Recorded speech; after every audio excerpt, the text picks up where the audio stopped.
இங்க ராசியாதிபதி செவ்வாய் யாருன்னா இவங்களுடைய ராசிக்கு அதிபதி. இப்போ என்ன நடக்க போகிறது அப்படின்னா, இவர்களையே இவர்களது தொழில் ஸ்தானத்தில் தாறுமாறாக சம்பாதிக்க வேண்டும் அப்படிங்கிற ஒரு வெறித்தனம்னு சொல்றாங்க பார்த்தீங்களா? அந்த மாதிரி மேலும் மேலும் எனக்கு இது பத்தாது அப்படின்னு சொல்ற அளவுக்கு ஓயாமல் உழைப்பார்கள். அதை ஸ்மார்ட் ஒர்க்காகவும் செய்வார்கள், ஒரு லக்ஸுரி ஒர்க்காகவும் செய்வார்கள். புத்திசாலித்தனமாக காரியங்களை கண்டிப்பாக சாதித்து கொள்வார்கள்.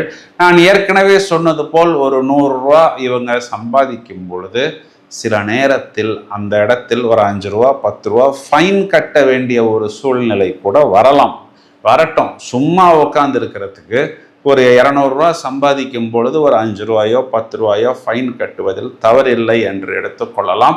ஆனால் நாமவே தெரிந்து தவறை செய்யாமல் இருப்பது